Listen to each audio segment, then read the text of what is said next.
Welcome, syncretists, lovers of truth. Today we're going to start a new presentation, and the title is Astrology, the Word of God. So, astrologos, the Greek word, logos means the word, and astro is God, because stars are light and God is light. So stars are God. They are gods and they are God. So astrology is the science of God or the Word of God. All right, so I'm highlighting this book here, The Light of Egypt by Thomas H. Burgoyne, as the masterpiece of some of the explanations which I will be giving here. This one here, actually, why do I put that there? Well, I guess it's because that's where the quote is. This is the book, Thomas H. Burgoyne, one of my top 5 books of all time. Here is contained such wisdom, the like of which you will rarely find elsewhere. All right, so there it is. There's the sine wave, and there's the plane of inertia. Okay. 7 stars, 7 planets that rotate and make the sine wave around the universe. There's the North Node. No, not the North Node. That's, well, it's probably one of the glyphs for Leo, an astrological symbol. The serpent, the lion, the serpent. But yeah, I really think it's the North Node and the South Node over here.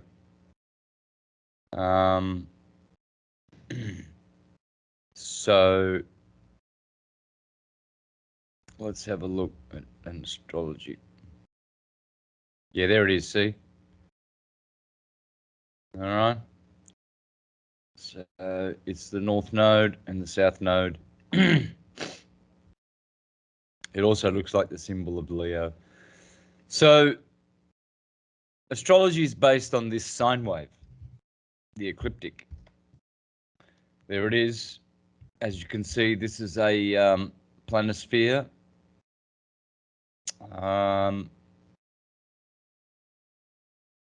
And we have the western and eastern hemispheres. I guess you could call it that. North is above the equator, which dissects the 2 circles. As you can see, that's the equator right there. And here we have March 21st. And right on top of that, right here, where my cursor is the glyph for Aries. See if we can expand that. So you can see that. Can you see Aries here? Can you see Taurus here? The circle with the horns. Can you see Gemini here? Cancer will be here somewhere hiding. Leo will be here. There's Virgo, M.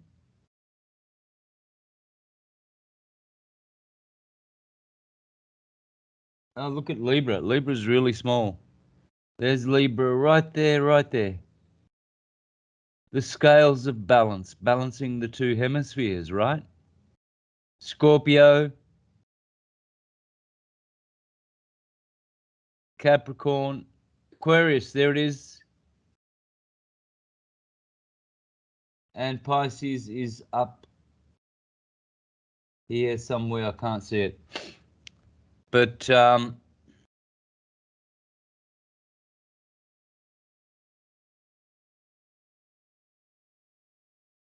you go. There's another version. Sometimes they put Aries here. and they go that way, which would be more logical and correct. But again, there is always a reason why they put Aries over here, because essentially what they're making this line is the Earth, the line of the horizon of the flat Earth. And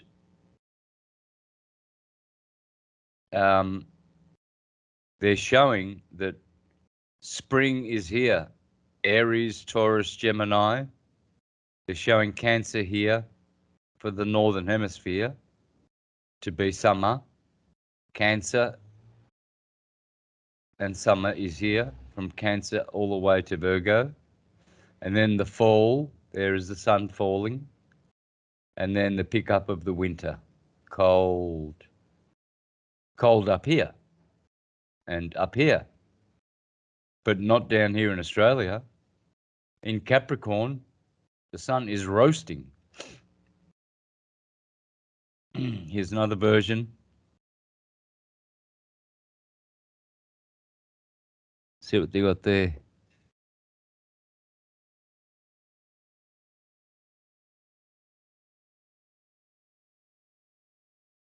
The Ecliptic. Oh, look at that. Aries, Taurus, Gemini. There's Virgo. Huh, there's Libra. Eh.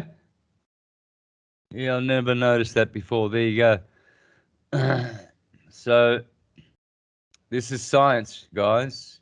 Studying the ecliptic. We need to understand the ecliptic because this will be the basis of all of our astrology. Okay. Here we are learning. There you go. These guys start from over here. Let's see if they've got Aries over there.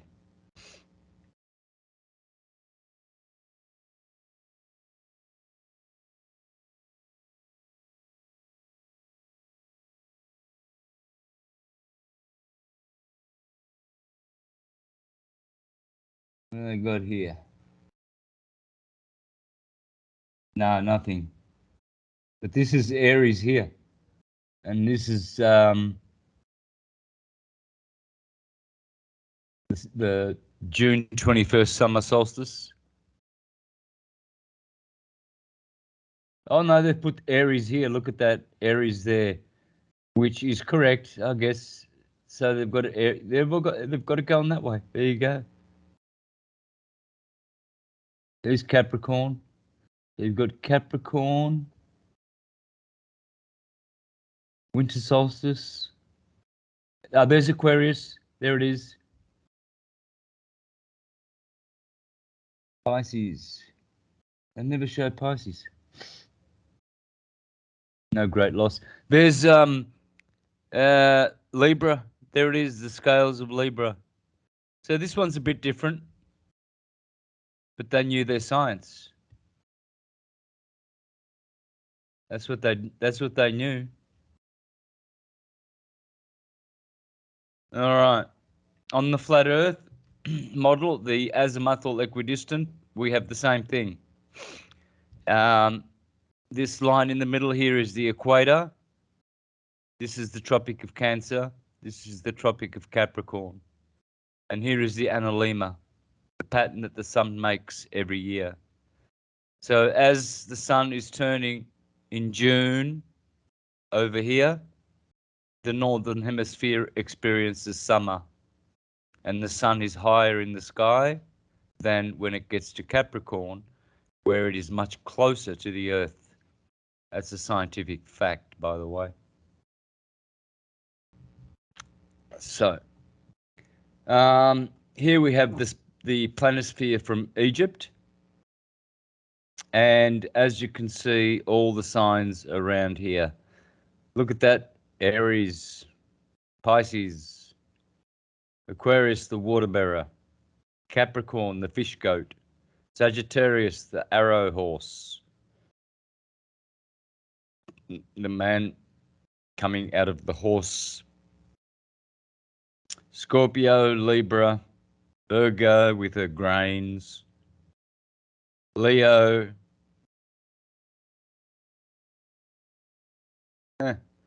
Interesting. The tail is what's making the symbol of Leo. Gemini. No, sorry. No, that's so Virgo, Leo, Cancer. Gemini, the two twins here. Taurus, upside down. So this is Egyptian, folks. They knew their planisphere as well. Okay. Here are the signs. Aries on top, Taurus clockwise. Those are the signs. They always will be.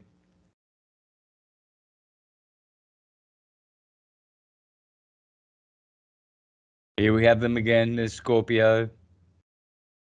There's Taurus, Cancer, Leo, Cancer, Taurus. Here we have another one. And we have all the goddess associated with them. Set, Saturn, Capricorn, of course. Mart. Mart is also Saturn. Aquarius. Newt from Pisces, Venus. Asar, Aries. Heter, Taurus. Jehuti, Gemini. Nebhet, Cancer. Heru, yes, of course. Hare Krishna. Hare is the lion, the golden-maned lion, the gold. Heru, of course. Geb, Virgo. Oset, Libra.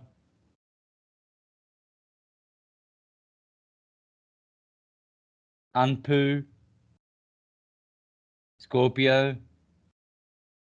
And I have to turn my computer. I don't want to turn my computer. Let's do it this way. Oh yeah, Sekhmet. So Sekhmet is Sagittarius. All right, now here's the Dendera stone, and you can see all the signs in there as well. There's Leo. There's the scales of Libra. There's Taurus. There's Pisces, the two fish. It's all there. So the Light of Egypt. Recommended reading to accompany this presentation. This will be the one. And what I want to do is read this, or at least have you read it yourself, because this will help you understand why the tropical system is the one and only absolutely correct system that all other systems operate from. So, chapter 1, the zodiac. To the ordinary astrologer, the zodiac is simply a band of space, 18 degrees wide, in the heavens, the center of which marks the pathway of the sun during the space of 1 year of 365 days, etc. The 12 signs are to him simply 30 degrees of the space, 12 times 30 equals 360, bearing the names of the constellations which once occupied them. Nay, he, as a rule, still imagines, in some sense, that the signs, constellations, are still there, and that the power and potency of the 12 signs is derived from the stars which occupy the zodiacal band in the skies. So here we're talking about someone who doesn't know astrology, has got no idea, and imagines that the 12 spaces in the sky, which we see as constellation, imagines that the power and the force comes from them. But Mr. Thomas H. Burgoyne here is going to explain where the real influence of astrology comes from. And this will set the record straight for all of these buffoons who say, oh, tropical astrology is out of sync. No, it's not. You're out of sync. You're a false astrologer. You're a false prophet. You're a dunce. But this is not so. As any ordinary astronomer well knows, this single fact, i.e., the gradual shifting of the constellations, the displacement, let us say, of the starry influx from one sign to another without any allowance being made in the astrologer's rules for any such change, has been one of the greatest obstructions to the popular spread of the art among educated minds. Argues the scientists, the fiery influence of Aries, if depending upon the stars of the constellation, ought now to be shedding forth their caloric form, their caloric from the sign Pisces, and Aries ought to be lumbering along with the earthly Taurian nature. So also the lords of these signs ought to be changed, but that they are not can be proved by the fact that our earliest records of that dim historic past show, equally as well as your latest textbook, that Mars is the lord of Aries, a fiery planet in a fiery sign. But astrologers will say that Pisces is watery and Aries fiery, which is not the case if the stars have any influence at all. It is not necessary, say these logical thinkers, to learn your abstruse science if we can demonstrate that the very basis upon which your conclusions rest is in every sense fundamentally false. And sidereal astrologers will tell you this as well. Topical astrology is false because it is out of sync with the precession. We are accurate. We are adjusting our astrology every day due to the precessional movement. Well, I call BS, and you'll see why. The influence of the 12 signs, as described by astrologers, is a delusion, because in all ages they are reported the same. Whereas we know that every 2,160 years, each sign retrogrades to the extent of 30 degrees, and as your art does not make allowance for this, it is false. For if the influence of the 12 signs does not emanate from the stars occupying the space of those signs, it must emanate from nothing. A doctrine well suited, no doubt, to musty old sages of your superstitious Chaldea, but quite out of court in our progressive age, the last decade of our cultured and scientific 19th century. Yeah. Owned and run by the Rothschilds, the Rockefellers, the Orsini, the Vatican, etc. Liars, degenerates, Jesuits and Freemasons and all of their demonic stock trying to deceive people, because tropical is the only accurate system, and I've proven that, and I will debate any astrologer who thinks otherwise. That poor astrologer will wish that he never breathed one breath of life on this plane after I'm finished with him. So far, so good. And so the world rolls along in its bright pathway in the heavens, still little heeding the logical conclusions of an exact science. But to an initiate of those inner principles of our planet's constitution, all these mental conflicts have a meaning and a purpose within nature's divine economy. For it is neither wise nor expedient that the masses, with popular science in the lead, should grasp the truths which Mother Nature reserves alone for her devoted priests. Thank you very much. Right, so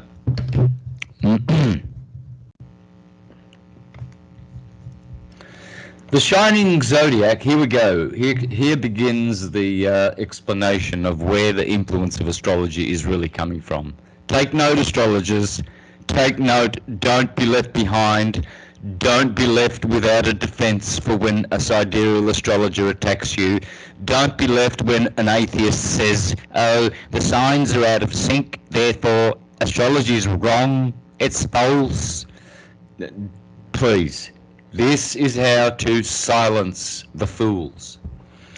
The Shining Zodiac, with its myriad constellations and its perfect galaxy of starry systems, derives its subtle influences as impressed astrologically upon the human constitution from the solar center of our solar system. From the solar center, not the stars.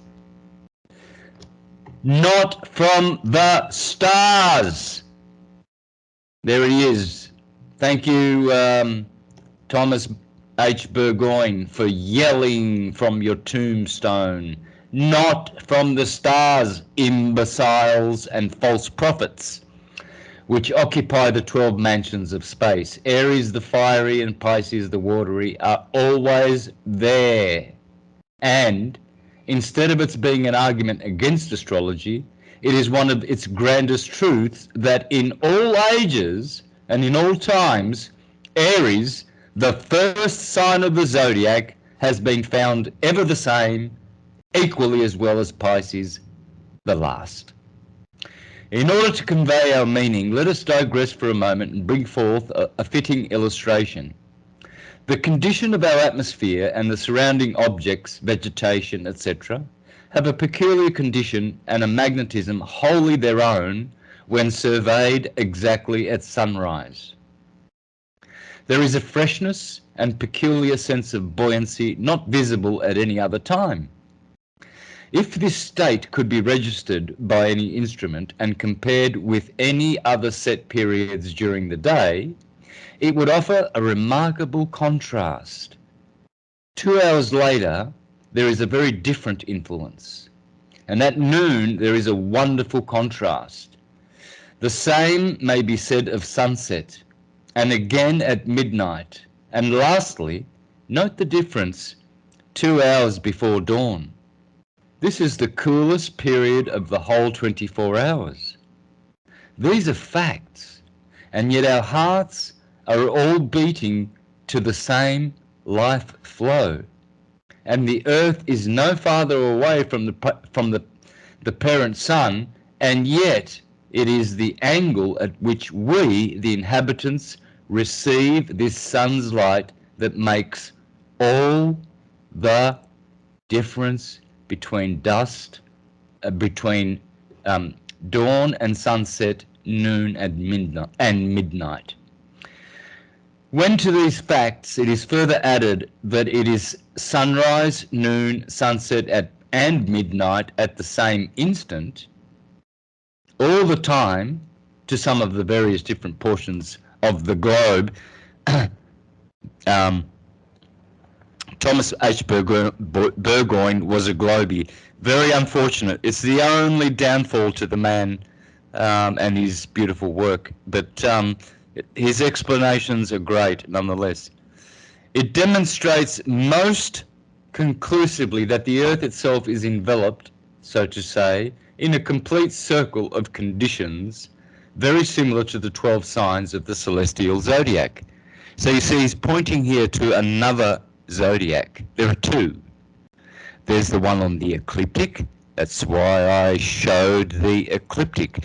That never changes. You notice that Aries was always at the start of the year at the equator, at the equinox, March 21st. You noticed that, didn't you, astute astrologer? And you'll never see any other sign there. It will always be Aries there. Aries turns up at the same time every year. Spring, summer, autumn, winter turn up at the same months every year, year in, year out, every day of history. Therefore, it's a tropical fixed system. Period. I laugh at the people who think that sidereal astrology overrides tropical astrology and disqualifies it and invalidates it. I laugh at these fools. These are imbeciles. Imbeciles. Absolute rotten to the core, stupid, Jesuit indoctrinated morons. Wow, I'm fired up today. Lots of Aries in me. Where's the moon? In Taurus. If we apply the foregoing illustration to the 12 signs of the zodiac, we shall see a perfect analogy. We shall find that when the sun reaches the celestial equator, so that it is equal day and equal night on the earth, that he is on the line of the celestial horizon in the cosmic sunrise. Hence, Aries, the fiery Azoth, begins his active influx and extends for 30 degrees, equal to 2 hours of the natural day. So it's showing you that from sunrise and for 2 hours thereafter, that is the energy, the same energy of Aries. You can describe Aries by the first 2 hours of every morning. That's Aries. And it's never going to be Pisces. Pisces will always be the first 2 hours after, before sun rises. Always. This system will never change. This is how waves work, friends. When the day begins, it's Aries. When the year begins, it's Aries. When a sine wave begins, it's Aries. When a thought wave begins, it starts in Aries. When an emotion wave begins, it starts in Aries with plasma, fire. It has to be plasma. It is the fiery red streams of awakening life that we all manifest at sunrise. Then comes a change of magnetic polarity after the first fiery flush of cosmic life. The gleeful chatting of the birds and the crackling of the poultry. A reaction is noted. All things before active become restful and quiet. So it is with vegetation. So it is with infant life.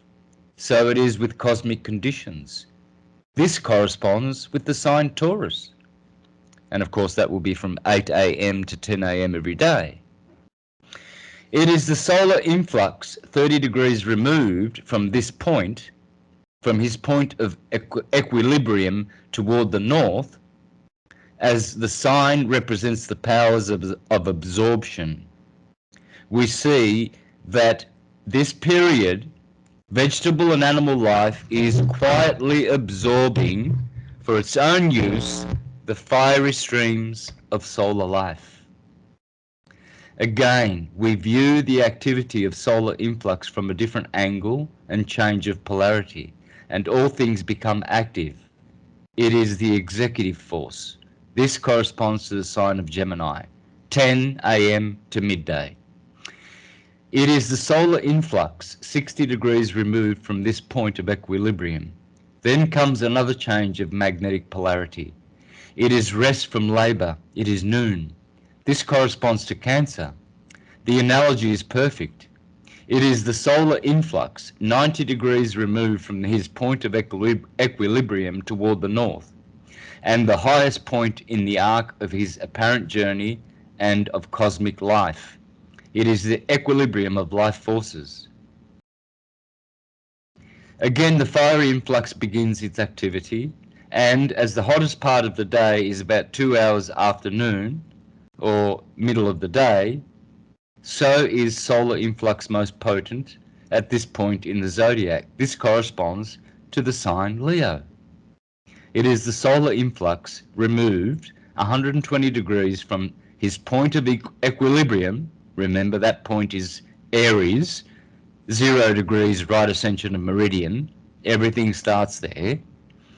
And 30 degrees toward the south, and so on, month after month, until the last one, Pisces, which well corresponds to the watery skies of February and the lifeless period 2 hours before dawn of a new day upon the earth.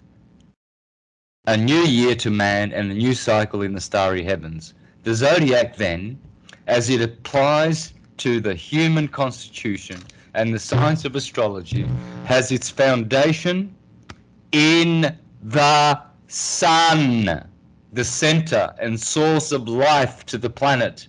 And the 12 signs are the 12 great spaces of our Earth's annual orbit about her solar parent. Well, we know that the sun is the one going around the Earth. Each one typical of its month, and each month typical of its corresponding action upon our earthy conditions. As each sunrise is different in its aspects, there are no two signs of the zodiac alike. The sun on the first day of March is wholly different from the sunrise upon the 1st of May. So is the beginning and ending of each sign, and the beginning and ending of each natural day, peculiar unto itself. When we reflect upon the inner laws of this action and interaction, we come nearer and nearer to the one great occult fact, vis-a-vis the divine oneness of life. We find a perfect analogy between the destiny, the life and expression of life on the earth and the life and material density of embodied man. He too has his sunrise, the new beginning of a new day of life, the seed time, the flowering season, when life wears a roseate hue, the ripening fruits of experience, his harvest time. It may be tares or golden grain, his gradual decay and ebbing of life forces and the icy winter of death, his gentle zephyrs and destructive hurricanes, floods and tempests, periods of drought and plenty.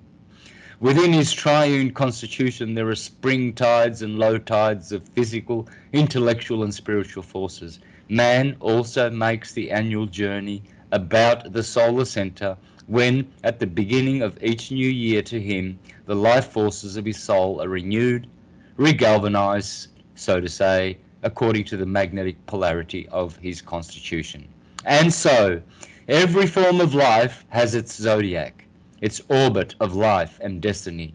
It may be infinitesimal or vast beyond conception, each in its own peculiar plane. So we see that the whole visible universe is one vast organism, the medium of expression for the invisible, real universe, the soul and God, the great central sun, the eternal center of all life, binding the whole into unity, one life. The celestial signs of the shining zodiac have no existence to us apart from the graceful and unwearying motion of our Mother Earth. Yeah, well, he's got that wrong, hasn't he? She alone makes our seasons, years, and destiny, and she alone, it's the sun, it's not the earth. By her motion about the sun determines the thrones and mansions of the planetary powers. Remember, somehow it has escaped this man's attention that astrology is geocentric, period. The astrological zodiac of a Saturn or a Mars cannot be like ours. Their years and seasons are peculiar to themselves and their material conditions. Hence, the 12 constellations have no existence as objective facts of concrete formation or cosmic potentiality. No, but as unalterable symbols of occult myth. Truth. The starry pictures of the shining constellations have an eternal verity. They pertain to the living realities of the human soul and its varied experience. What the mystics are and what connection they have with the 12 constellations will be the form of our next, will form the subject of our next chapter. And here it is. This is what he's describing, guys. You see, Aries, Taurus, Gemini, Cancer, Leo, Virgo, Libra, Scorpio, Sagittarius, Capricorn, Aquarius, Pisces. But this is seasonal. This is not the day. This is the season. Okay, this is how high the sun comes up when it's in Aries. When it's in Gemini, it reaches. When it's in Taurus, it reaches this height. When it's in Gemini and Cancer, it's right at the top. And then, of course, Sagittarius and Capricorn are right at the bottom. This here is the solstice here. This is the solstice. This is the solstice. This is the equinox. And this is the equinox here. All right, so we're going to finish with that. And next week we're going to show how there are 6 portals, as it says in the book of Enoch. These are the 6 portals. Have a read of this, and we're going to be talking about this next week. All right, so that's lesson 1 from Astrology, the Word of God. Thank you, syncretists and lovers of truth. Until next lesson, take care. Much love.